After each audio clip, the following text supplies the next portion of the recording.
My name is Honorable Peter Utachi, and with me here is the Speaker of the Kisii County Assembly, the CC Finance, and also members of the Budget Committee and the Kisii County Assembly.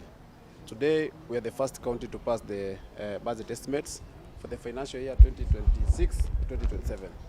And I want to report that we have a budget of 22 billion shillings, and this 22 billion, we are anticipating to collect revenues of our on-source revenue to a tune of 3.7 billion.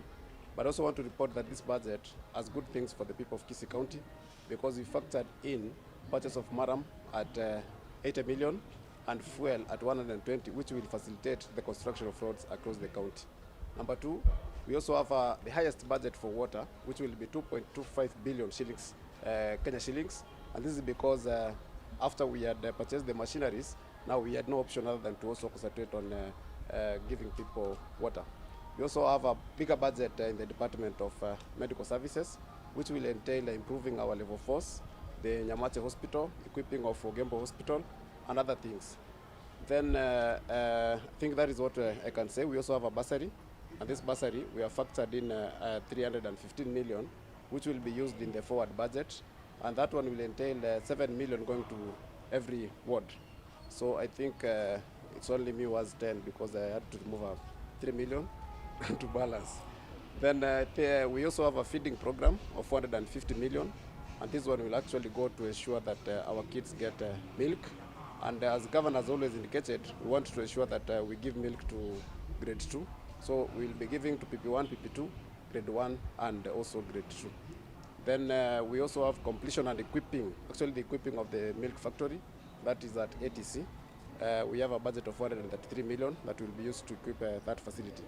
Also, our KTRH facility, which is actually the biggest facility here, we factored in some funds that will be used to help the facility, because we have a capital transfer of 300 million, and we also have equipping of the Mother and Child Hospital at KTRH at 200 million.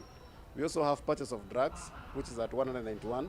We have purchase of laboratory equipment and pharmaceutical equipment, and also purchase of ambulances, which will help transport, move patients from one facility to another.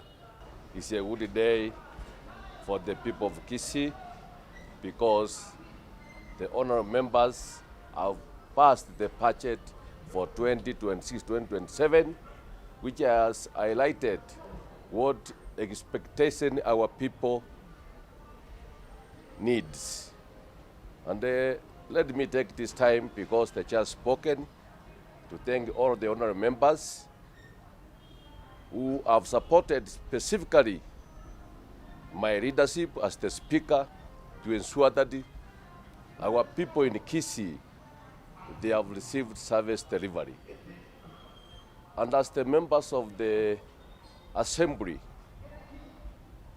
I can assure the governor that we will support him so that he can achieve his manifesto he promised the people of Kisii. For the first time for several years, you have heard that our children, they are going to get milk. For the first time in Kisii history, this is the first time the governor has purchased machines for our roads, and this is through the assistance of the assembly. We are supporting him to ensure that it delivers. I'm Thank Richard Armstrong, CC Finance, Economic Planning and ICT. And I'm happy to tell you that the budget that we read today puts our people first. And as we heard the Maebo chairman say, that our people were fully involved, and we promise and intend to work within the budget. His Excellency the Governor promising that we will never go outside what